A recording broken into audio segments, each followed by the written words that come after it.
Hello student, today our topic is cycle of magnetization और hysteresis curve और BH curve. हम इन तीनों में से इसको किसी भी नाम से बुला सकते हैं।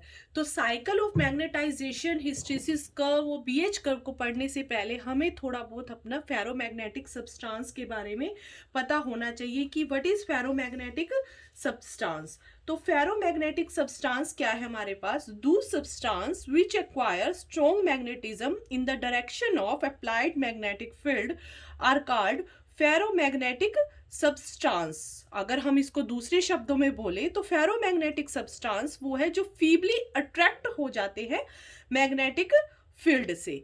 अब हम फेरोमैग्नेटिक सब्सटेंस की इसकी प्रॉपर्टीज को यूज करके हम इसमें पढ़ेंगे। हम इनका यूज प्रैक्टिकल पर्पस के लिए करते हैं for using magnetic material. For example हम इलेक्ट्रोमैग्नेट, परमानेंट मैग्नेट या ट्रांसफॉर्मर कोर बनाने के लिए कौन सा मैग्नेटिक मटेरियल यूज होगा ये डिपेंड करता है उसकी मैग्नेटिक मटेरियल की प्रॉपर्टीज पे। तो हमारे पास इसकी अलग अलग प्रॉपर्टीज है, जैसे कि मैग्नेटाइजिंग फील्ड हो गया, मैग्नेटिक इंटेंसिटी हो गया, मैग्नेटिक फ्लक्स डेंसिटी हो गया, और हमारे पास मैग्नेटिक ससेप्टिबिलिटी हो गया एंड परमेबिलिटी। जो हमारे पास दो मेंस प्रॉपर्टी है वो है ससेप्टिबिलिटी एंड परमेबिलिटी। ससेप्टिबिलिटी और परमेबिलिटी के बारे में तो हम पढ़ेंगे ही सही, बट हम यहाँ पर पढ़ रहे हैं BH कर्व। तो सबसे पहले हमें पता होना चाहिए कि B क्या है हमारे पास और यहाँ H क्या है।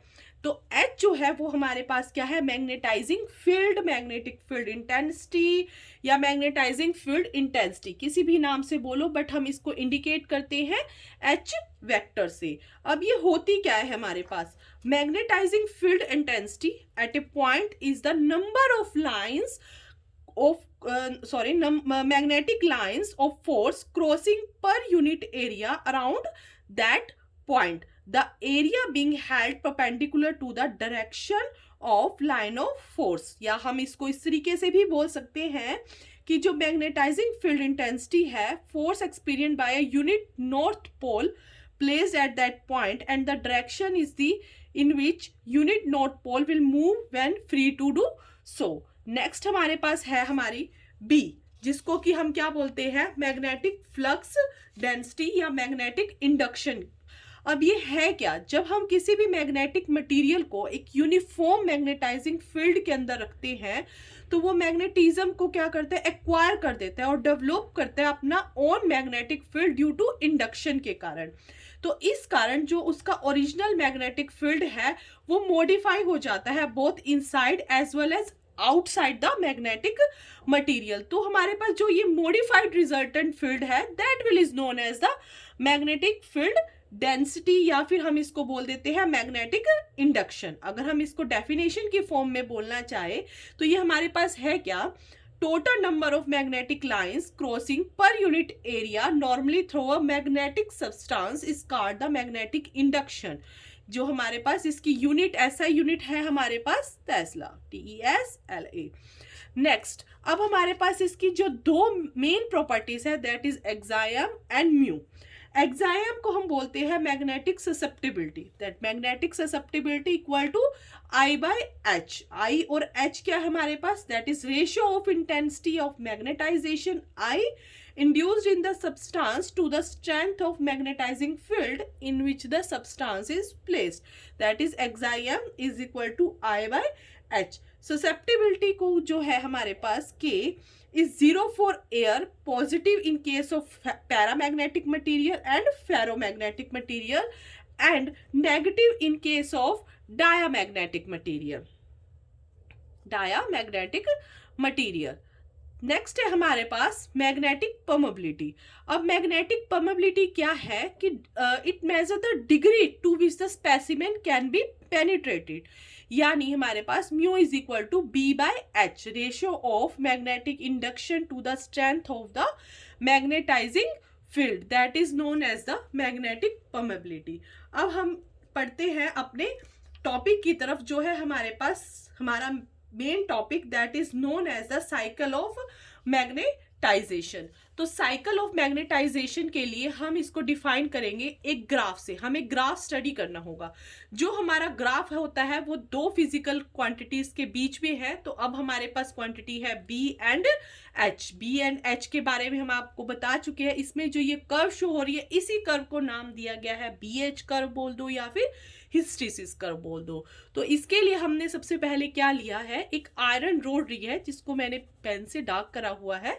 ये आयरन रोड पे मैंने कॉपर वायर को वाउंड किया हुआ है और कनेक्ट किया हुआ है किसी एक एसी सोर्स से, और साथ में लगा रखा है हमने वेरिएबल रेजिस्टेंस। जैसे ही आप करंट को ऑन करते हैं, हम स्विच ऑन करते हैं, हमारा करंट क्या है, धीरे धीरे इंक्रीज होना स्टार्ट हो जाता है इन क्लॉकवाइज डायरेक्शन।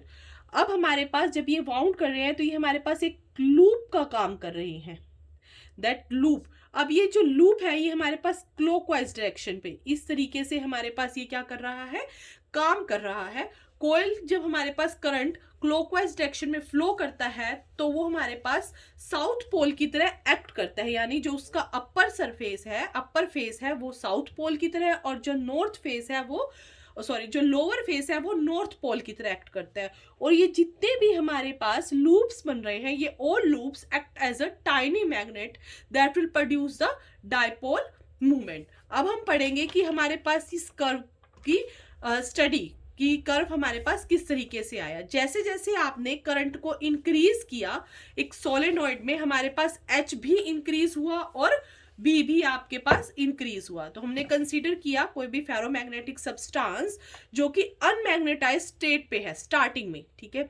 जैसे जैसे हम उसमें मैग्नेटाइजिंग फील्ड यानी एच को इंक्रीज करना स्टार्ट करते हैं, हमारे पास हम ग्राफिकली देखेंगे कि जैसे जैसे आप एच को इंक्रीज करना स्टार्ट करते हो तो आपका बी भी इंक्रीज करना स्टार्ट हो जाता है। फर्स्ट केस हम लेके चलेंगे जब आपके पास एच भी 0 है, first case that will H भी 0 है और हमारे पास बी भी 0 है। देन जैसे ही हमने एच को इंक्रीज करना स्टार्ट किया, बी ने भी इंक्रीज किया एक पॉइंट जिसको हमने नाम दे दिया है ए। यहाँ पर आकर ये क्या हो गया है हमारे पास मैक्सिमम, यानी ये कैसी स्टेट पहुंच गई है हमारे पास, सैचुरेशन स्टेट। अब हमारे पास क्या है कि फर्दर आप एच को इंक्रीज कर रहे हो तो आपका बी या फिर हम इसको आई भी बोलते हैं, ये इंक्रीज नहीं करेगा। तो इस पॉइंट को नाम दिया गया है हमारे पास सैचुरेशन पॉइंट का। अब हमने क्या है, जैसे ही हम एच को डिक्रीज करना यानी कि डीमैग्नेटाइज करना स्टार्ट किया तो जो हमारा सैंपल है कर्व वो वापिस ओ ए तक तो आ गया मैक्सिमम पॉइंट, ये हमारा लगा लो मैक्सिमम ही हो गया। यहाँ पर हमारे पास एच मैक्सिमम हो गया, वापिस वो ओ ए तक मैक्सिमम हो गया, पर वापिस ए से ओ नहीं आता, बल्कि हमारे पास क्या होता है कि डीमैग्नेटाइजेशन में एच लैग बिहाइंड करता है। इस फिनोमिना को ही हमें हिस्टेरिसिस, जो लैगिंग है इसकी, इसी को ही मेनली हिस्टेरिसिस का नाम दिया गया, यानी this phenomena in which B lag behind the magnetising field that is known as the hysteresis.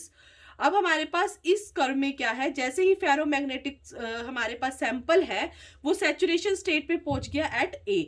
जब आपने एच को डिक्रीज किया, कर्व ने पाथ फॉलो किया आपके पास ए टू सी का हमारे पास पाथ फॉलो किया। एट पॉइंट सी आपके पास एच क्या है, ऑलरेडी रिड्यूस टू 0। एच तो हमारा वापस 0 पे आ गया, बट जो हमारा बी है वो क्या है, 0 नहीं हुआ है इस केस में। तो हम इस केस को, जो आपके पास ये ओ सी पॉइंट हुआ है, इसको बोलते हैं retentivity, that O C is known as the retentivity. और इसको डिफाइन कैसे करते हैं, the residual magnetism left behind in the magnetic substance when magnetizing field is reduced to 0 that is known as the retentivity। अब जब हम H को दोबारा इंक्रीज करते हैं but in the negative direction में, यानी नेगेटिव डायरेक्शन में जैसे ही उसको इंक्रीज करते हैं तो हमारे पास H डिक्रीज होना स्टार्ट हो जाता है और एट पॉइंट D इस पॉइंट पर रिड्यूस हो जाता है 0। और इस पॉइंट पे हमारे पास B की वैल्यू जो है, यानी जो हमारा B मैग्नेटिक फ्लक्स डेंसिटी है, वो भी क्या हो जाता है 0। तो इस पॉइंट पे जो हमारा H है वो एक वैल्यू देता है जो है हमारे पास OD, जिसको नाम दिया जाता है कोरेसिव फोर्स या कोरेसिविटी का, यानी कि it gives the ability of the ferromagnetic substance to remain magnetised, यानी जब वो डीमैग्नेटाइज्ड हो चुका है उसके बावजूद भी वो क्या हो रहा है हमारे पास, मैग्नेटाइज्ड हो रहा है। तो magnetising field in the negative direction required to make B is 0 is called the corrosivity or corrosive force of the material।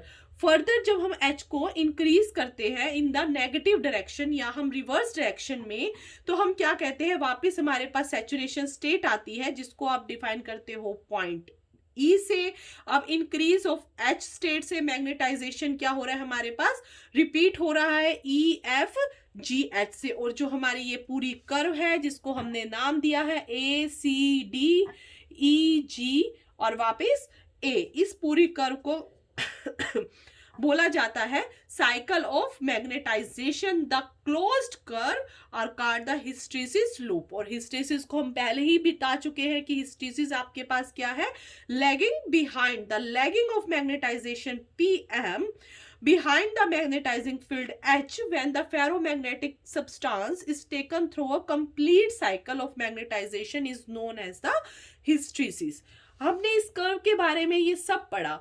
अब हमने देखा कि यहाँ पर OC आया पॉइंट, यहाँ पर OD आया, तो ये किस कारण आया, हमें ये तो पता है कि ये फेरोमैग्नेटिक सब्सटेंस के कारण हमारे पास ये प्रॉपर्टीज आई है। अब हमारे पास फेरोमैग्नेटिक सब्सटेंस में हम एक थ्योरी पढ़ते हैं जिसको हम नाम देते हैं domain theory. That is the domain theory of ferromagnetic substance, ferromagnetism. जो हमारा फेरोमैग्नेटिक सब्सटेंस है that will same as the paramagnetic substance, पर हमारे पास क्या है, इन द अनमैग्नेटाइजिंग स्टेट पे जो अरेंजमेंट है मैग्नेटिक डायपोल की इन फेरोमैग्नेटिक सब्सटेंस की, वो डिफरेंट है पैरामैग्नेटिक सब्सटेंस पे। हमारे पास इसमें जैसे कि हम एक जस्ट एग्जांपल लेके चलते हैं, जो हमारे यहाँ पर डायपोल्स हैं वो अलग अलग इस तरह से ग्रुपिंग में रहते हैं। इन ग्रुपिंग को हमारे पास नाम दिया जाता है, अलग अलग डायरेक्शन में ही बोल लो, हमारे पास इनको नाम दिया जाता है हमारे पास डोमेन्स का। तो व्हाट इज डोमेन्स हमारे पास, कि due to exchange interaction a large number of atomic dipoles get aligned in the same direction and net movement that is known as the domains. अब व्हाट इज एक्सचेंज इंटरेक्शन, जो ferromagnetic substance है इसमें हर atoms molecular dipole एक दूसरे से strongly attached होता है। अब आप ये किस तरीके से लगा के चल सकते हैं, मान लो कि आपके पास 100 स्टूडेंट्स की क्लास है, तो उन 100 स्टूडेंट की क्लास में कुछ स्टूडेंट्स का नेचर एक जैसा है, कुछ का डिफरेंट है, जिनके आपस में एक दूसरे से प्रॉपर्टीज, जिसको आप गुण भी बोल सकते हो बच्चों के, मिलते हैं, वो एक ग्रुपिंग में रहना क्या करते हैं, स्टार्ट कर देते हैं, यानी वो एक दूसरे से स्ट्रांगली अटैच्ड हो जाते हैं। तो यहाँ पर भी वही काम हुआ है कि ये स्ट्रांगली एक्सचेंज इंटरेक्शन में जुड़ जाते हैं और अलग अलग तरह के आपके पास डोमेन्स बनाते हैं। अब हमारे पास यहाँ पर क्या है कि जैसे ही आप ये इस केस में जब ये आपके पास H की वैल्यू क्या है, 0 है, यानी एक्सटर्नल मैग्नेटिक फील्ड अप्लाई नहीं किया गया है, तो ये रैंडमली आपके पास क्या कर रहे हैं, मूव कर रहे हैं, अलग अलग डायरेक्शन में रैंडमली ओरिएंट हो रहे हैं। अब हम जैसे ही क्या करेंगे, इस पे मैग्नेटिक फील्ड को अप्लाई करेंगे, यानी H को की कुछ ना कुछ वैल्यू करेंगे, तो ये सभी के सभी एक ही डायरेक्शन में ओरिएंट होना, अलाइन होना हमारे पास धीरे धीरे स्टार्ट हो जाएंगे। एक पॉइंट ऐसा आएगा जब ये सारे के सारे एक ही डायरेक्शन में क्या हो जाएंगे, अलाइन हो जाएंगे, जिस पॉइंट को हमने नाम दिया गया है ए, सैचुरेशन पॉइंट। तो इस पॉइंट पे ये क्या है, हमारे पास मैक्सिमम सभी एक डायरेक्शन में अलाइन हो जाएंगे। बट अब इसके बाद जब हम वापस इस स्टेट पे आते हैं तो हम ये सोचते हैं कि ये वापस इसी पोजीशन में आ जाएंगे, बट इन फेरोमैग्नेटिक सब्सटेंस ये इस पोजीशन पर नहीं आते हैं, बल्कि इनमें से अगर हम 100 मान के चलते हैं तो 100 में से 90 तो उस पोजीशन को गेन कर लेते हैं, बट कुछ ऐसे हैं जो उस पोजीशन को गेन नहीं करते, यानी उनमें कुछ ना कुछ मैग्नेटिक फील्ड रह जाता है। उसी को नाम दिया गया है हमारे पास यहाँ पे OC। OC यानी कि आपके पास कोरेसिविटी। हम इसको पहले ही बता चुके हैं कि कोरेसिविटी आपके पास क्या है, कि magnetising field residual magnetism left behind in the magnetic substance, जब मैग्नेटाइजिंग फील्ड आपका क्या है, रिड्यूस टू 0 हो जाता है, इसको हम बोलते हैं रिटेंटिविटी या रेजिड्यूल हमारे पास। तो ये टॉपिक था आपके पास cycle of magnetisation and BH curve के बारे में, जहां हमने पढ़ा कि किस तरीके से आपके पास बी और एच के बीच में हमारे पास फेरोमैग्नेटिक सब्सटेंस के अंदर कर्व बनाई जाती है। Thank you.